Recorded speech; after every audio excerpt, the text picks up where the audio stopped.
Bonjour à toutes et à tous et bienvenue dans Inspire de la Women's Society, un podcast de femmes inspirantes pour que nous nous sentions toutes valorisées et à notre juste place dans la société actuelle. Aujourd'hui, je reçois Jeanne Delafont qui est éthiothérapeute. L'éthiothérapie, qui m'a personnellement permis de rebondir suite aux épreuves de la vie et à plusieurs reprises, est une science qui traite le problème de fond d'un symptôme. Elle est totalement complémentaire à la médecine moderne et mérite d'être bien plus connue.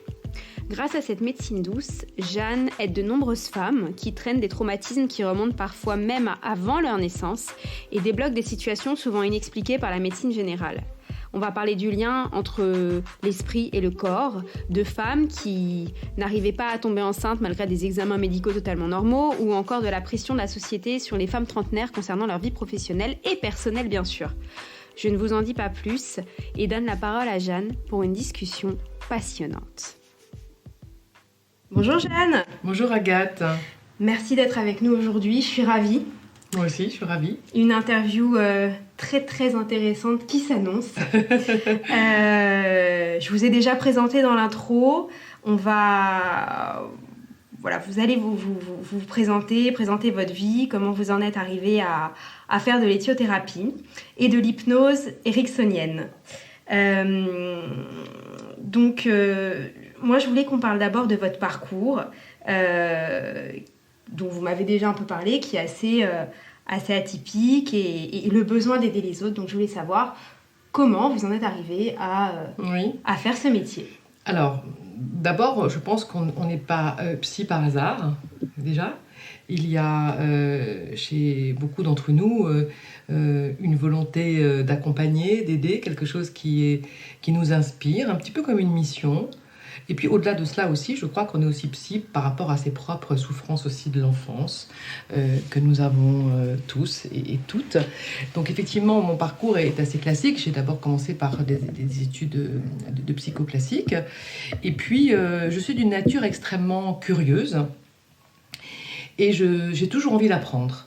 Et je cherche toujours à faire du mieux, le mieux possible pour accompagner mes patients dans leur souffrance.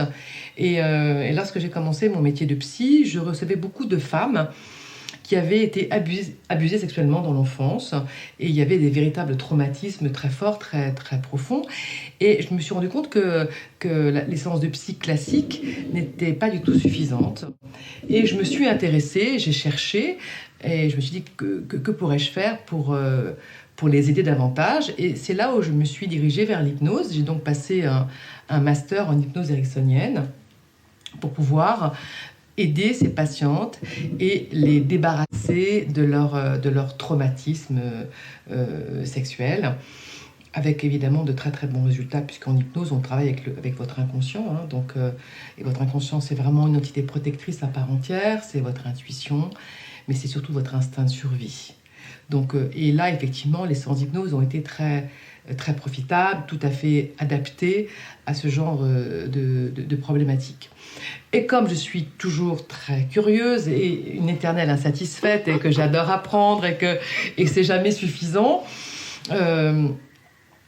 un jour, j'ai découvert l'éthiothérapie. Alors, tout à fait par hasard, c'est une de mes consoeurs qui m'a dit « Écoute, va voir un tel, tu vas voir, je ne peux pas te dire exactement ce qu'il fait, mais c'est intéressant. » Et donc, je suis allée comme une simple patiente.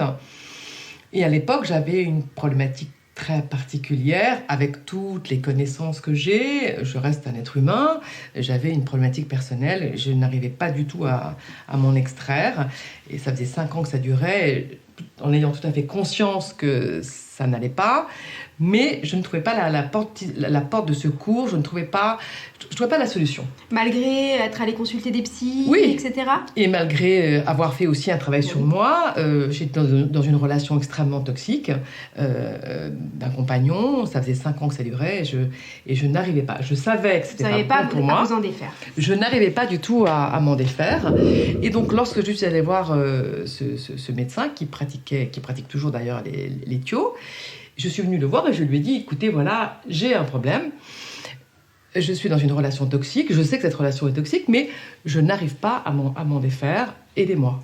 Voilà, ça a été ma demande Donc, ce spécialiste a commencé son soin en éthio. Et en éthio, vous savez qu'on prend le pouls, hein, et on travaille avec la somatotopie de l'oreille, tous les points émotionnels. Et ce thérapeute me dit très vite que j'ai perdu un frère jumeau. Et là, il y a quelque chose qui résonne en moi de façon vraiment extrêmement... c'était très puissant. Je pleure durant toute la séance. Au même moment, d'ailleurs, cette fameuse personne dont je n'arrivais pas à me débarrasser appelle sur mon téléphone. Oui. C'est assez étonnant. Donc, il me fait le soin, je pleure, je sors de cette séance extrêmement bouleversée.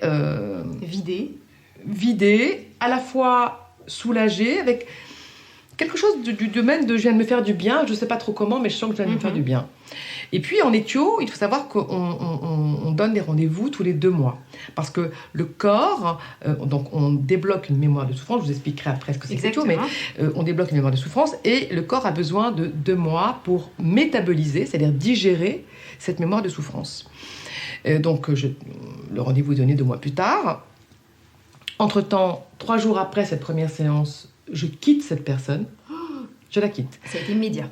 Je la quitte, mais alors avec une facilité absolument déconcertante. Alors, ça faisait 5 ans que je ne m'en sortais pas, donc j'étais assez contente. Et donc, 2 mois plus tard, je retrouve ce thérapeute et je lui explique, je lui dis, écoutez, là, vous allez me dire ce que vous faites, parce que je ne sais rien de ce que vous avez fait. Je ne connais absolument rien à l'éthiothérapie, c'est la première fois. Et d'ailleurs, est-ce que moi, en tant que psy et professionnelle de santé, est-ce que j'ai le droit et où puis-je apprendre ? Et il se trouve que ce thérapeute était un des fondateurs de l'école. D'accord. Donc il me dit, oui, bien évidemment, vous avez le droit de vous former, ce que j'ai fait d'ailleurs quelques mois plus tard, parce que j'ai commencé la formation en septembre. Et donc deuxième séance, les choses se passent très bien. Je commence ma formation C'était il y a combien d'années ? Alors, moi, j'ai avec le temps, c'était il y a plus de 6 ans maintenant. D'accord. Voilà. D'accord. Et effectivement, cette technique, cette méthode, l'éthiothérapie, qui est une médecine réflexe, une médecine corporelle, hein, est d'une puissance absolument incroyable. J'en suis témoin. Oui, je connais. Vous avez été une de mes patientes. et là, effectivement, ça a pris toute sa puissance, parce que je suis quelqu'un d'extrêmement pressé dans la vie, et je pars du principe qu'une personne qui va mal est vraiment pressée d'aller mieux. Et là, l'éthio, ça vous soulage immédiatement, parce que en éthio, on travaille à la fois sur la genèse de la pathologie, donc on va traiter des souffrances, des maladies, mais on va aussi traiter des comportements qui ne sont pas adaptés, des blocages, des difficultés, on traite toutes sortes de choses en éthio. D'accord. Alors, que traite-t-on en éthio et qui vient en cabinet ? Oui. Alors, il y a vraiment une patientèle extrêmement variée. Je suis aujourd'hui marraine de 18 bébés en éthio. Oh. Voilà. J'ai aidé 18 mamans à tomber enceinte. Des mamans qui ne pouvaient pas avoir d'enfants. Donc, il y avait des blocages psychologiques ? Qui avaient des blocages psychologiques, parce qu'effectivement, les examens avaient été faits d'un point de vue physiologique, tout était parfait. Il n'y avait aucune raison que ça bloque, et ça bloquait très sérieusement. Donc, alors, chaque histoire est différente, chaque femme est unique, bien évidemment, hein, mais bon, pour certaines, c'était des traumatismes de l'enfance, des abandons aussi. Donc vous êtes, vous parlez de la genèse, donc vous repartez au point de départ, oui. Puisque vous partez aussi, vous allez voir aussi ce qui s'est passé lorsqu'on était un fœtus. Oui, tout à fait.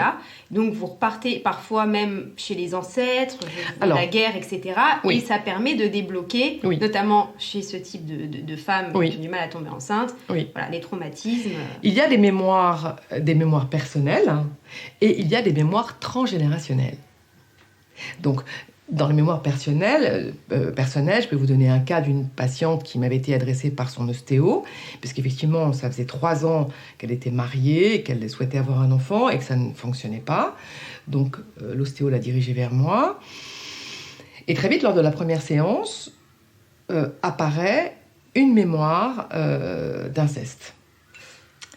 Donc, c'est toujours très particulier, je reste toujours très prudente lorsque je découvre ce genre de mémoire. Donc, j'interroge la patiente, je lui dis, écoutez, et je regarde d'ailleurs qui, et on me dit que c'est le père. Le corps me dit c'est le père. D'accord.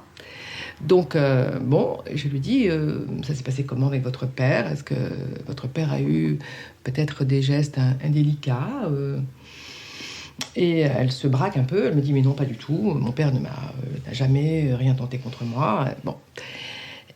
Et il se trouve qu'en éthio, on peut dater, on peut savoir à quel moment, à quel âge a eu lieu l'incident, ou la problématique, ou l'agression. Et là, le corps de ma patiente me donne l'âge de 8 ans. D'accord. Donc je lui dis, réfléchissez, que s'est-il passé à l'âge de 8 ans? Et donc elle me dit, mais non, mais rien, absolument rien. Bon. Et puis, à un moment donné, elle réfléchit, elle me dit, ah si, peut-être quelque chose, mais elle me dit, voilà, j'étais avec ma petite sœur qui avait 6 ans, on était dans le salon, et mon père avait l'habitude, lorsqu'il rentrait du travail, de se mettre à l'aise, de se mettre dans un peignoir en satin, de prendre un whisky, et d'être nu sous le peignoir. Et nous étions assises, ma sœur et moi, sur le tapis, et il avait les jambes écartées, et on a vu son sexe. D'accord. Eh bien, cette mémoire a suffi à cette petite fille de 8 ans. Ça a été perçu par son corps, parce qu'on est dans la mémoire des cellules, on n'est pas dans le pathos, pas dans l'émotionnel, que dans les cellules. Cette petite fille a vu le sexe d'un adulte, le sexe d'un homme, le sexe de son père. C'était très violent, ça a été un choc visuel, perçu comme le corps par quelque chose d'incestuel. C'était pas incestueux parce que son père n'a jamais volontairement cherché à la toucher ou avoir... Mais elle a pris comme ça. Mais c'était incestuel, c'est-à-dire qu'on ne montre pas sa nudité à ses enfants, voilà. Donc, et ça a suffi pour bloquer la maternité. Pourquoi? Parce que cette jeune femme a été fiancée pendant de nombreuses années, elle se marie, 3 ans de mariage, tout va bien. Il décide de faire un enfant. C'est-à-dire que son compagnon, son mari, va devenir un futur père. Donc potentiellement un père incestuel, puisque son père l'a été.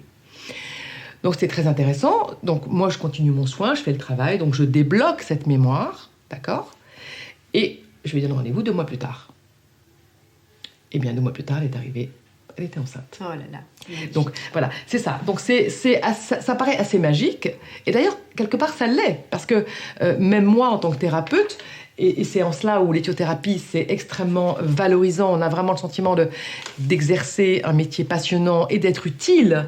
Parce que moi, toutes les mamans qui ont des bébés, j'ai des rapports très forts avec elles, je reçois des photos des enfants.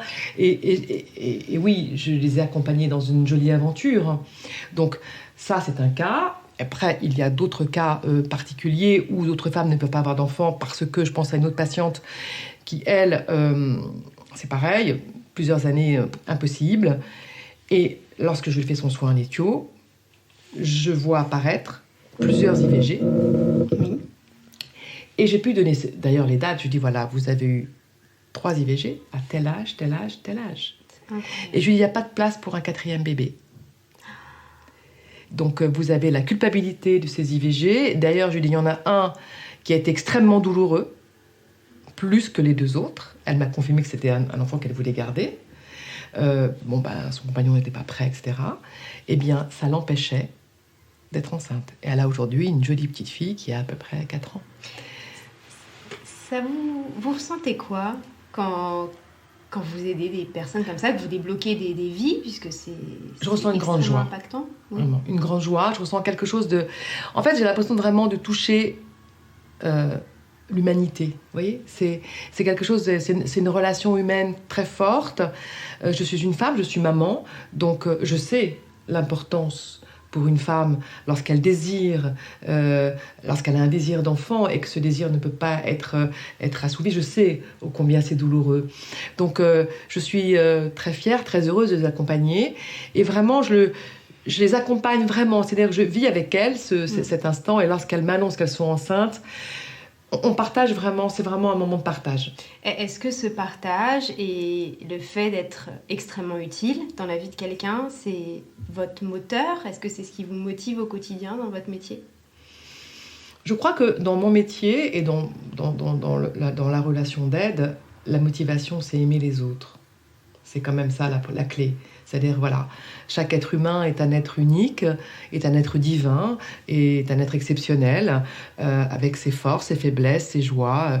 Et ça reste toujours une nouvelle aventure. Ce métier, c'est jamais la même chose, parce qu'effectivement, lorsqu'un patient arrive, un nouveau patient arrive, c'est une nouvelle aventure qui démarre. Et puis vous suivez le patient ou la patiente pendant des mois, voire des années. Alors oui, c'est-à-dire en éthio, c'est-à-dire qu'en règle générale, pour faire un vrai ménage, il me faut 3 séances, toujours à 2 mois d'intervalle. Ensuite, les patients peuvent venir lorsqu'il arrive quelque chose de pas agréable. Hein. Il faut bien noter qu'effectivement, les mémoires de souffrance ont une influence sur le comportement, mais sur la santé. Il ne faut jamais oublier ça. Donc effectivement, les patients peuvent venir me voir après plusieurs fois dans l'année. Hein. Et j'associe aussi l'hypnose, la psychothérapie. Enfin, il y a tout un... Puis il y a des patientes qui après ont envie de démarrer une psychothérapie, qui ont envie que je les accompagne parce qu'elles se sentent en confiance. Donc ça reste toujours, quoi qu'il arrive, une relation humaine avant toute chose. D'accord. On reprendra après sur les autres patientes qui viennent vous voir, puisqu'ici on parle majoritairement des femmes. Alors, est-ce que vous pouvez nous expliquer en quoi consiste l'éthiothérapie? Puisque moi, je viens depuis longtemps, et c'est vrai que je fais exprès de ne pas trop poser la question, puisque ça marche tellement bien que je me dis, bon, je vais peut-être pas en savoir trop. Mais voilà, on n'est peut-être pas obligé de tout dire, mais je suis sûre que nos auditeurs et nos auditrices ont très envie de savoir, voilà, qu'est-ce que c'est que cette science? C'est quoi exactement? C'est une médecine. C'est une médecine. D'accord. L'éthiothérapie est une médecine qui a été mise en place par des médecins et des physiciens. Donc ça n'a rien d'ésotérique, c'est extrêmement sérieux, c'est géré par une école, tout est validé, tout est contrôlé, nous sommes d'ailleurs supervisés chaque année, hein, donc c'est vraiment extrêmement sérieux.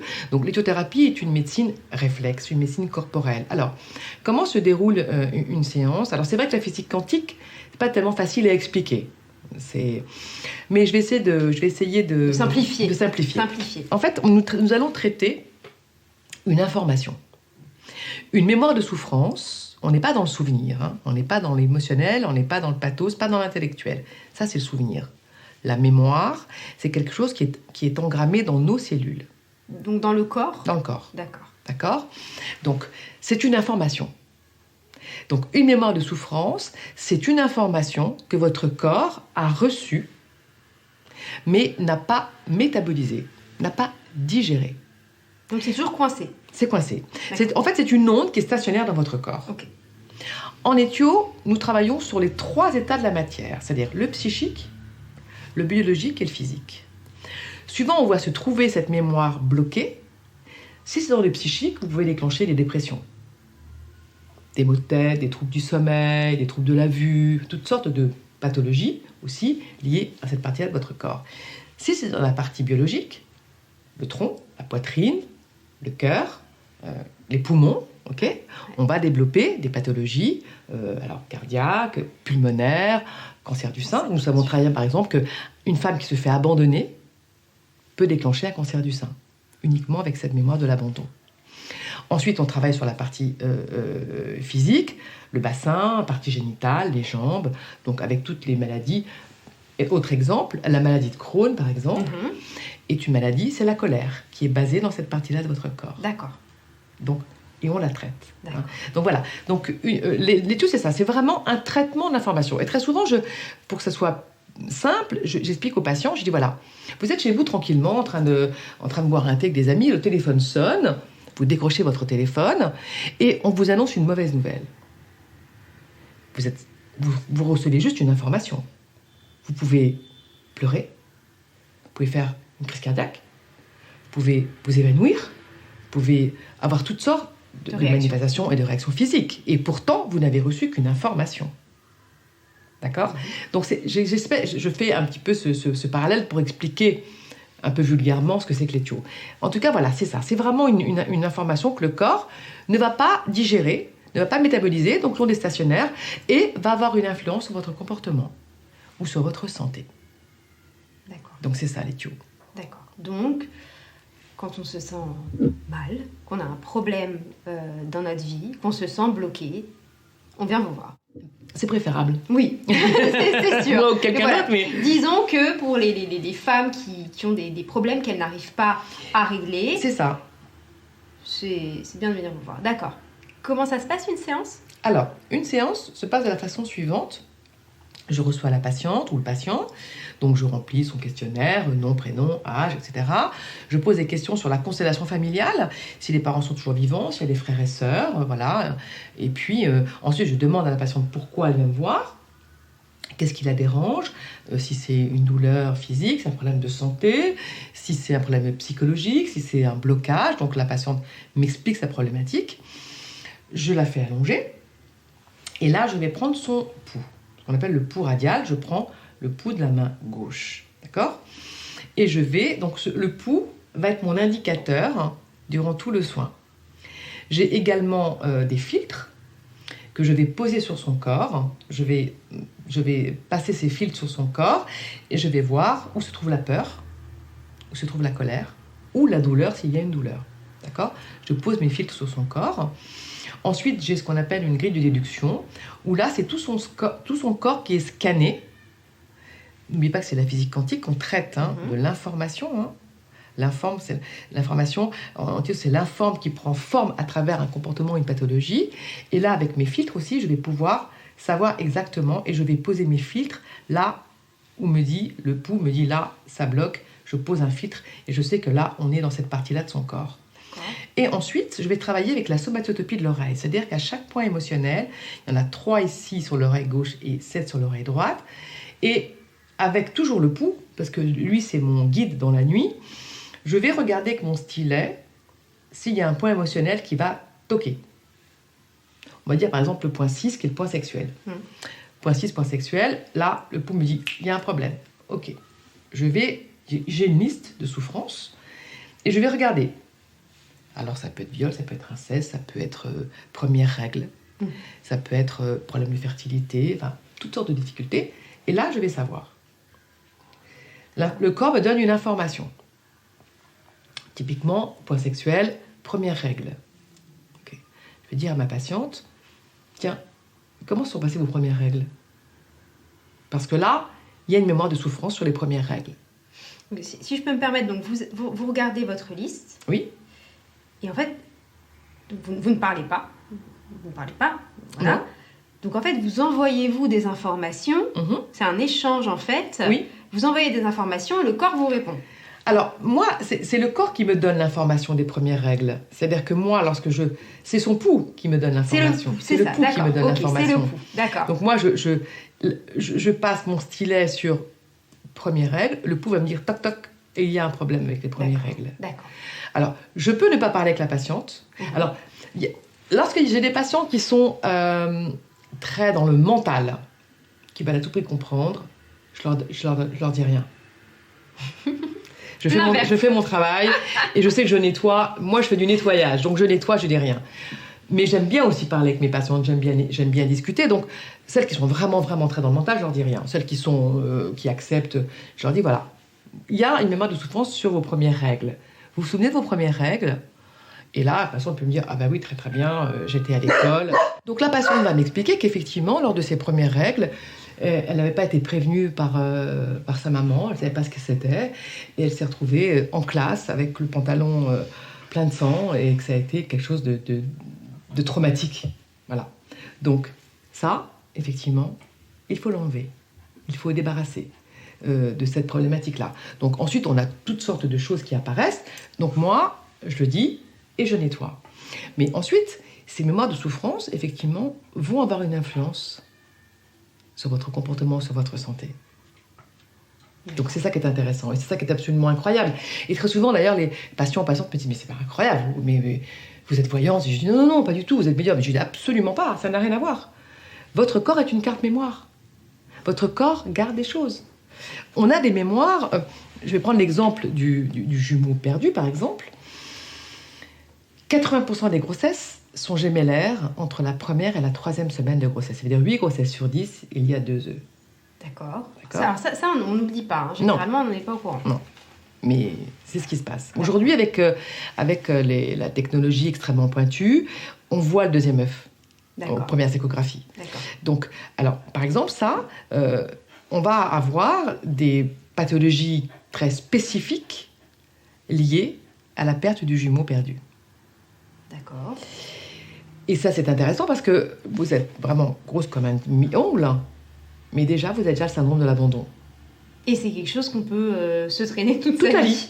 Voilà. Vous la traînez toute votre vie, ça va avoir une influence toute votre vie, vous pouvez devenir quelqu'un qui va être en dépendance affective, en dépendance à des tabacs, alcool, drogue, nourriture, et plus toute une liste très très longue de pathologies liées à la perte du jumeau.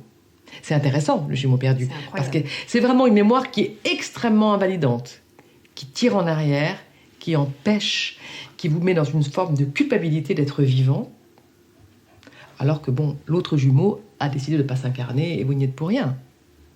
Mais vos cellules, elles ont gardé. Et puis il y a aussi, dans certains cas, j'ai eu le cas d'une patiente qui avait dévoré son jumeau. Et là, c'est pire. Carrément. Et oui, mais ça arrive très souvent. Oui. Ça, c'est plus connu, en revanche. Oui, voilà. Mais ce qu'on ne sait pas, c'est que l'influence est terrible. Parce qu'on trouve des personnes qui ont vraiment beaucoup de difficultés à accepter d'être en vie. Il y a de la culpabilité. Une énorme culpabilité, avec une dépression majeure. Donc, c'est ça qui est intéressant. Et c'est pour ça que moi, ça m'a passionnée et qu'aujourd'hui, mon métier me passionne, parce que je sais ô combien ça peut vous bloquer dans la vie. Ça peut vous empêcher. C'est une mémoire qui vous tire en arrière, qui est invalidante, qui empêche. Donc pour vous, l'éthiothérapie, est-ce que c'est un vrai complément aux autres médecines ? Oui, tout à fait. Oui, c'est un vrai complément.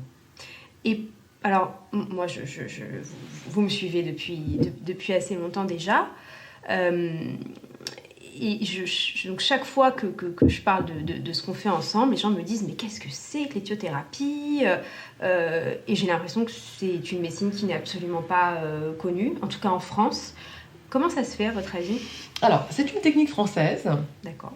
Qui existe quand même depuis pas mal d'années. Alors, comment expliquer ça ? Les personnes qui ont créé cette médecine, d'abord au début ça s'appelait éthiomédecine. Ensuite ça a été revisité par le docteur Patrick Latour et c'est devenu éthiothérapie avec ses physiciens, ses chercheurs et comme tous les gens de science, ils n'aiment pas faire de publicité. C'est ça, c'est un problème de communication. Un problème de communication absolument incroyable. Et d'ailleurs, à cet égard, moi, je ne connaissais pas, et pourtant, je me forme à pas mal de choses. Je n'avais jamais entendu parler d'éthio. Et un jour, lors d'un dîner, je rencontre une personne qui était dans l'édition. Je lui raconte ce que je fais. Et j'étais en première année d'éthio à l'époque. Et elle me dit, oh, mais c'est absolument génial, il faudrait écrire un livre, il n'y a pas d'ouvrage sur l'éthio. J'ai dit, oui, effectivement, il y a 1 ou 2 ouvrages écrits par le docteur Patrick Latour, qui sont des ouvrages réservés aux professionnels, mais pas du tout accessibles au grand public. Elle me dit, mais c'est dommage, parce que même moi, elle faisait d'ailleurs l'édition sur des livres de santé. Elle me dit, je connais pas. Je connais pas. Elle me dit, bon, j'ai absolument envie qu'on écrive un livre ensemble. Moi, j'étais en fin de première année, je lui dis, oh là là, bon, je vais demander au chef s'il est d'accord. Ben, sa première réaction, ça a été non.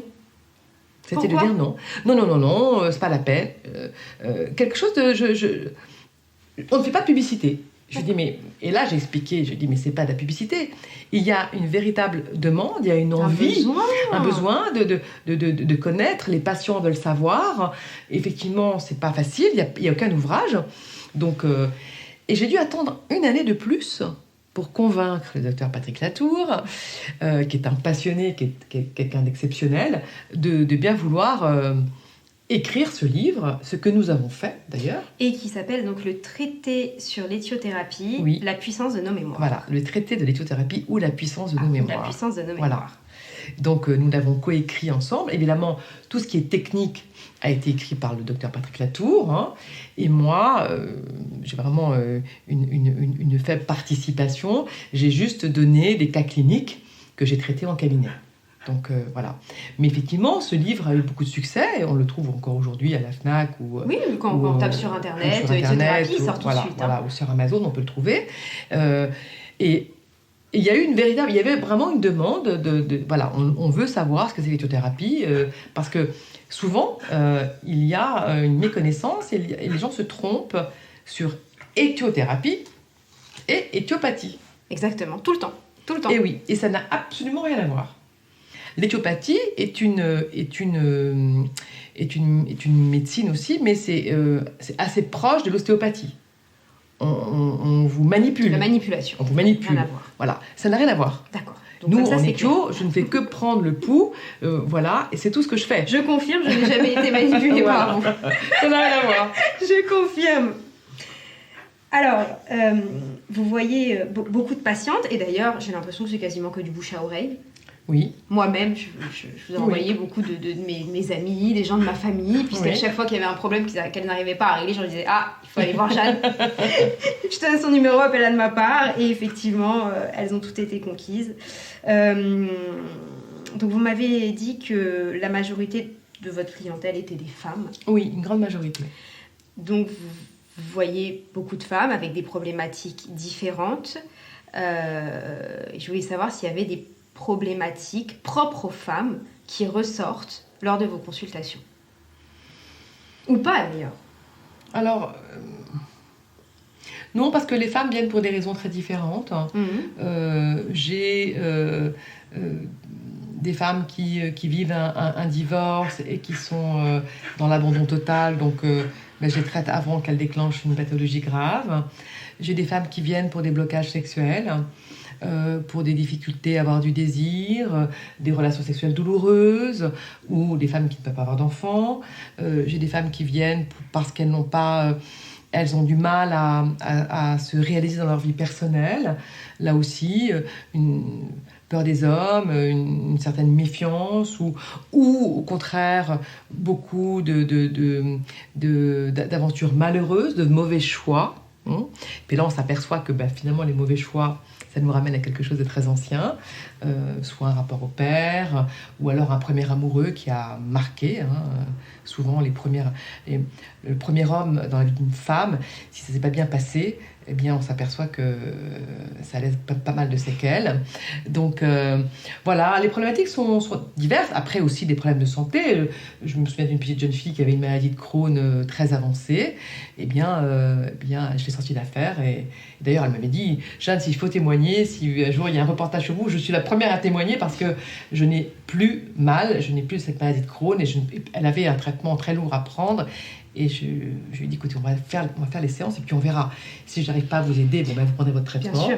Évidemment, il est hors de question. Il ne faut pas se substituer. Absolument non plus, pas. Non, absolument pas.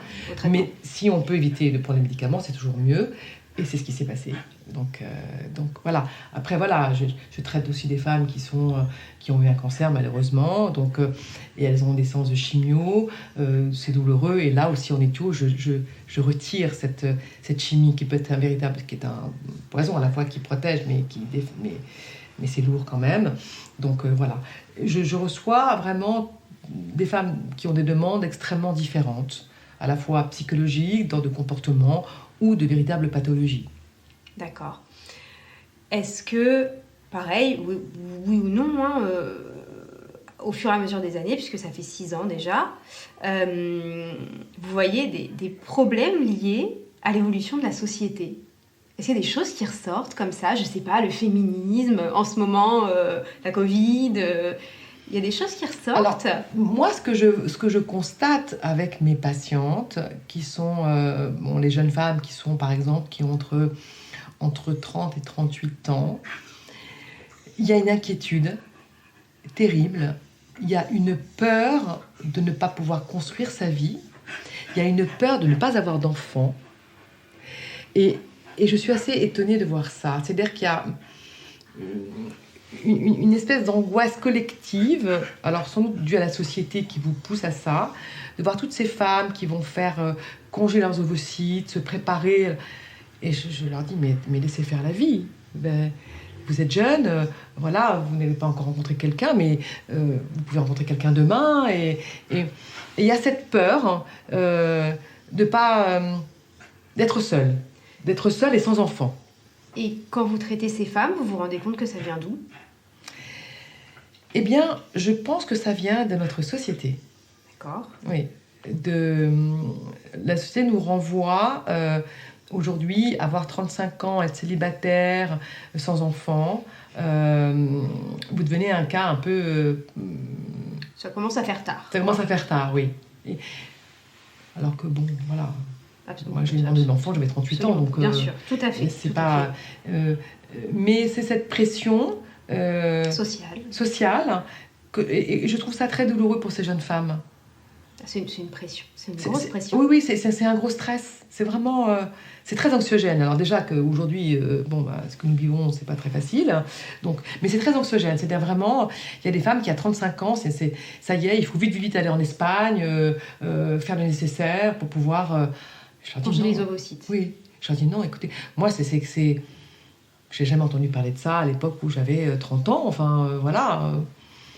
Et c'est ce que je constate aujourd'hui. Vraiment, ces jeunes femmes ont une très très forte pression sur la maternité. Il faut absolument être maman. Et si à 35 ans, tu n'es pas maman, eh bien, il faut que tu te fasses aider par la médecine pour pouvoir être maman et avoir toutes les garanties. Et je trouve ça pas bien. Bien sûr. Non, je trouve ça pas bien. C'est un vaste sujet. Oui, c'est très personnel. Hein. Après, c'est mon point de vue. Ça n'engage que moi.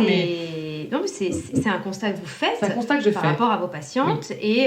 Et c'est un vrai sujet de société qu'on traitera, j'espère, bientôt. J'aurais aimé qu'on parle de ce que vous faites avec les enfants au niveau associatif, puisque c'est très intéressant et c'est une vraie aide et c'est important d'en parler. Alors, rapidement. Oui, je suis bénévole dans une association qui s'appelle Innocence en danger, qui est gérée par une femme exceptionnelle qui s'appelle Omera. Et c'est une association qui aide les enfants qui ont été abusés sexuellement, qui ont subi de gros traumatismes, de grosses violences. Et moi, avec ma participation, je propose des soins d'équithérapie pour aider ces enfants. Et les résultats ? Alors, les résultats sont satisfaisants. Enfin, voilà, de ce qu'on peut en faire, bien sûr. Cette souffrance, là, malheureusement, j'ai pas eu d'enfants très jeunes. J'ai eu des enfants qui étaient déjà des jeunes adultes.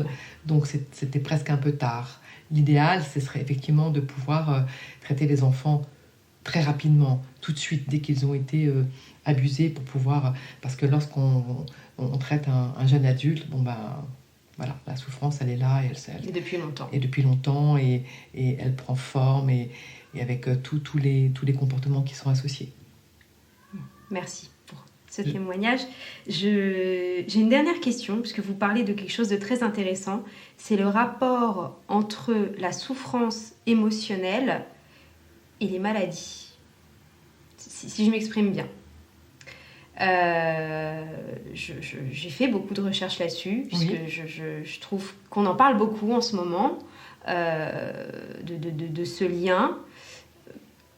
Je voulais que vous nous en parliez un petit peu plus. Qu'est-ce qu'on peut faire aujourd'hui pour moins tomber malade, pour avoir moins de maladies graves au niveau psychique ? Est-ce qu'il y a des choses à faire ? Je ne sais pas, la nourriture, ou la manière de penser, ou de la méditation, en plus de venir vous voir ? Alors tout ça, c'est très bon. C'est-à-dire qu'en fait, il ne faut pas faire qu'une seule chose. Oui. Il faut effectivement bien se nourrir. Hein. C'est important, c'est capital. La malbouffe, ça vous donne des cancers, on le sait. Ça vous donne l'obésité, des problèmes cardiaques. Enfin bon, voilà. Le stress est un serial killer, on le sait aussi. Hein. Aujourd'hui, on s'aperçoit qu'il y a des femmes de 40 ans qui font des arrêts cardiaques. C'est absolument incroyable. Femmes et hommes d'ailleurs, mais beaucoup de femmes aussi. Hein. Donc le stress est très très dangereux et qu'il faut prendre soin de soi, évidemment. Donc... Et on peut faire beaucoup de choses, faire du sport, manger sainement, et effectivement faire quelques séances d'études de temps en temps comme on peut faire une séance de relaxation ou un soin chez un kiné si on a une petite douleur, simplement vérifier et nettoyer tout ce qui n'a pas été métabolisé. On va prendre le confinement, par exemple. Le confinement n'a pas été quelque chose d'anodin. Ça nous a tous impactés. Moi, je suis un être humain, je suis allée voir un confrère après le confinement. Pour nettoyer. Parce que moi, l'enfermement, je l'ai très très mal vécu. Et donc, en ayant mal vécu, je suis une personne extrêmement libre, indépendante, qui adore voyager. Donc, autant vous dire que là, je suis très malheureuse. Je savais que ça allait commencer à impacter ma psyché et que j'allais pas être bien. Donc, mon réflexe, j'ai appelé un confrère. Je dis, j'ai besoin d'une séance. Et on m'a débloqué cette période particulière d'enfermement. Parce qu'en éthio, on a l'enfermement. C'est dans l'item 7 de la mort, on a l'enfermement. Donc, voilà, je me suis fait nettoyer cela pour pas avoir déclenché une dépression, un état mélancolique. Donc, si vous voulez, c'est ensuite prendre soin de soi. Mais lorsqu'on fait de l'éthio, on a après un rapport à son corps qui est particulier. Vous pouvez le témoigner. On s'écoute beaucoup plus. Voilà. On sait que... Et parfois, vous m'appelez, vous dites, Jeanne, j'ai besoin de vous voir. Et effectivement, je nettoie quelque chose qu'il fallait nettoyer. Donc, et c'est de dire, voilà, ce rapport à son corps, il faut l'aimer, il faut l'écouter. Lorsqu'on déclenche une pathologie, une maladie, c'est quoi? Votre corps va somatiser, va vous dire, là, ou une douleur. Pourquoi? Vous dites, il y a une douleur, c'est qu'il y a quelque chose qui ne va pas. Un problème de santé, c'est quelque chose qui ne va pas. Donc, effectivement, il faut savoir être à l'écoute de son corps. Et je pense que l'éthio permet justement d'avoir cette connexion beaucoup plus facile avec son corps. Et maintenant, c'est vrai, vous, moi, qui vais voir aussi des confrères, je le sais, je le sens quand j'ai besoin de consulter, quand ça ne va pas. Donc, et je le fais, je ne m'en prive pas. D'accord, donc voilà, donc ne nous privons pas. Surtout pas. D'aller consulter un éthiothérapeute. Un éthiothérapeute, oui, voilà. Absolument. Jeanne, merci beaucoup. Merci à vous, Agathe. C'était extrêmement intéressant. On vous souhaite encore plein d'années et beaucoup de patientes que vous rendrez heureuses. Voilà. Bien, à très très bientôt à toutes et à tous sur le podcast Inspire de la Woman Society. À très bientôt.